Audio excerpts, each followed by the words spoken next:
చూసుకున్నట్లయితే గత 6 ఏళ్లలో దాదాపుగా 52,000 కోట్ల రూపాయలు వెళ్ళిపోయినాయి కదా. ఇప్పుడు పోలీసులు ట్రై చేస్తారు. ఎంత డబ్బు రిటర్న్ వచ్చే అవకాశం ఉంది? ఇది చాలా పెద్ద క్వశ్చన్. దీనికి చెప్పాలంటే అసలు మీరు నమ్మరు, ఓన్లీ 1% ఛాన్సెసే ఉంటాయి. గోల్డెన్ అవర్ అని ఒకటి ఉంటుంది. ఈ గోల్డెన్ అవర్లో ఎవరైతే రిపోర్ట్ చేయగలుగుతారో వాళ్ళ డబ్బులు డిపార్ట్మెంట్ ఆపగలుగుతుంది.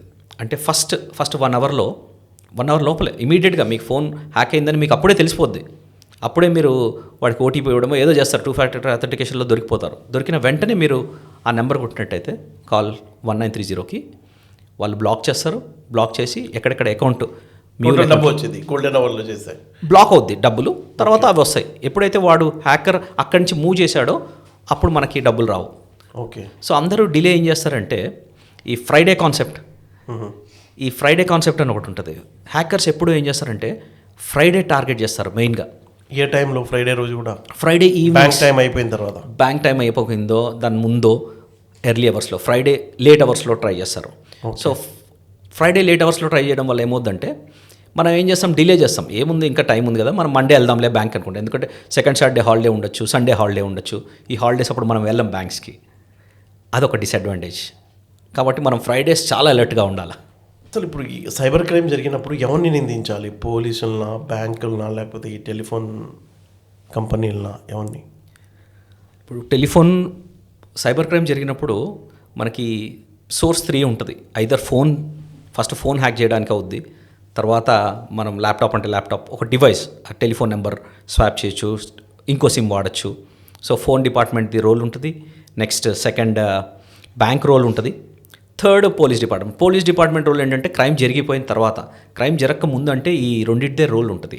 ఈ రెండింటి రోల్లో బ్యాంక్స్ మేజర్ రోల్ ప్లే చేస్తాయి. ఎందుకంటే డబ్బులన్నీ ఉన్నాయి, డిజిటలైజ్. అంటే మనం ఓన్లీ సైబర్ ఫ్రాడ్లలో ఫైనాన్షియల్ ఫ్రాడ్స్ గురించి మాట్లాడుకుంటున్నాం ప్రజెంట్. ఓకే. కానీ ఫైనాన్షియల్ ఫ్రాడ్ కాకుండా చాలా ఉంటాయి. అంటే మనకి బ్లాక్మెయిల్ ఫ్రాడ్స్, డబ్బులు ఇన్వాల్వ్మెంట్ ఉండదు. ఎప్పుడైతే ఇప్పుడు మనం ఫైనాన్షియల్ ఫ్రాడ్ గురించి మాట్లాడుతున్నామో, ఫైనాన్షియల్ ఫ్రాడ్లో బ్యాంక్స్ రోల్ చాలా ప్లే చేస్తాయి. సో బ్యాంక్స్ ఎంత అడ్వాన్స్గా ఉంటే అంత హ్యాకింగ్ ఛాన్సెస్ తగ్గుతాయి. ఓకే. సో మనకి బ్యాంకులు ఏం చేయాలంటే మన డేటా ఎవరు ఎప్పుడు వాడుతున్నారు, ఏ అకౌంట్లు వాడుతున్నారు, రెగ్యులర్గా వాడుతున్నారా లేదా, ఈ లాగ్స్ అన్ని చెక్ చేసుకోవాలి.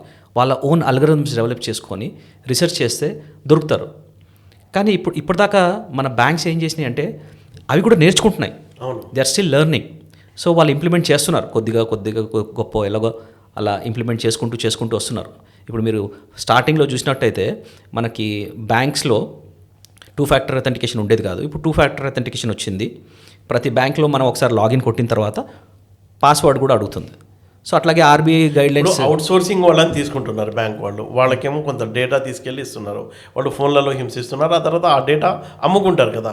అలా కూడా బలైపోతున్నారు కస్టమర్లు, బ్యాంక్ కస్టమర్లు. అంటే ఇప్పుడు మనకి బ్యాంక్స్లో ఇప్పుడు మనకి ఢిల్లీలో కేసే ఒకటి ఉంది, సిమిలర్ కేసు. ఏంటంటే అక్కడ వెల్ నోన్ బ్యాంక్ పేరు చెప్పట్లేదు ఎందుకని, వెల్ నోన్ బ్యాంక్ వాళ్ళు ఏం చేశారంటే వాళ్ళ మొత్తం డిపార్ట్మెంట్లో మేనేజర్తో సహా ఆ డేటాను అమ్మారు. బ్యాంక్ ఎంప్లాయీస్ అవుట్సోర్సింగ్ ఎంప్లాయా లేకపోతే పర్మనెంట్ ఎంప్లాయీ, వాళ్ళకేంటి డేటానే కదా, డేటానే అమ్మారు. దొరికారు.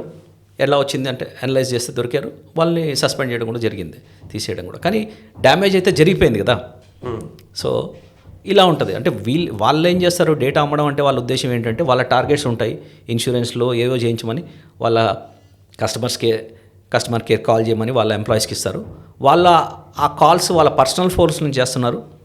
ఇప్పుడు మీరు ఉదాహరణకి మీ ఆఫీస్లో ఇప్పుడు మెట్ల దగ్గర వెళ్తుంటే వాట్ హ్యావ్ సీన్, వాళ్ళు ఒక పేపర్లో ఫోన్ నెంబర్లు అన్నీ రాసుకొని కాల్స్ చేస్తున్నారు. బయట కూర్చొని కాల్స్ చేస్తున్నారు. సో ఈ డేటా వాళ్ళు దానికి ఫైనాన్షియల్గా దానికి వాడుకోవచ్చు, లేదా వేరే దానికి కూడా వాడుకోవచ్చు. అలా డేటా మిస్యూజ్ అయిపోతాం. చాక్లెట్లు ఇచ్చేది వాళ్ళేనా? చాక్లెట్లు ఇచ్చేది అదొక పెద్ద జోక్. చాక్లెట్లు అమీర్పేట్లో చాక్లెట్లు ఫ్రీ చాక్లెట్స్ అని పెట్టాడు. ఏం చేయట్లేదు వాడు, ఫ్రీ చాక్లెట్స్ ఇస్తున్నాడు, వెళ్ళి తీసుకుంటున్నాడు. ఓకే. మరి ఏంటి వాడికి ఆదాయం అంటే ఏం లేదు, వాడు మీ డేటా తీసుకుంటున్నాడు. ఫోన్ నెంబర్ రాయాలి, వాడు మీ డేటా తీసుకుంటాడు. నేమ్ ఫోన్ నెంబర్ రాస్తే ఒక చాక్లెట్ ఫ్రీ ఇస్తున్నాడు, ₹5 చాక్లెట్. సో మనమే ఒక ₹5 కోసం మన డేటా అమ్మేస్తున్నాం. సో ఇంతకు ముందాక పక్కన మనం ఇందాక మాట్లాడుకున్నట్టు మేనేజర్లు అమ్మడం కాదు, మనమే ₹5 కోసం మన డేటా అమ్మేస్తున్నాం. ఇలా ఉంది పరిస్థితి. అవును, చాలా చోట్ల నంబర్ రాసి ఏదో వచ్చేస్తుంటాం మనం ఫోన్ నెంబర్లో. ఫోన్ నెంబర్ రాసేసి వస్తాం. వాడు ఇప్పుడు మెడికల్ షాప్లో కూడా అడుగుతాడు కదా, బిల్ ఇచ్చేటప్పుడు మీ నంబర్ చెప్పండి అంటాడు. అవును, అంటే వీడు అమ్ముకోవడానికి నాది మన డేటా. వాడు అమ్ముకోవడానికని కాదు, ఒక పర్పస్ ఉంటుంది ఫోన్ నెంబర్ తీసుకోవడం, కానీ వాళ్ళు ఆ ఫోన్ నెంబర్ని సర్క్యులేట్ చేయకూడదు. సో అది చాలా ఇంపార్టెంట్. కానీ వాళ్ళు మిస్యూజ్ చేస్తారు. ఇప్పుడు ఫోన్ మీకు మెడికల్ షాప్లో ప్రాపర్గా చూస్తే మెడికల్ షాప్లో ఎవరు అమ్మాలి? బీ ఫార్మసీ చేసిన అతనే మెడికల్ షాప్లో ఉండాలి, అమ్మాలి.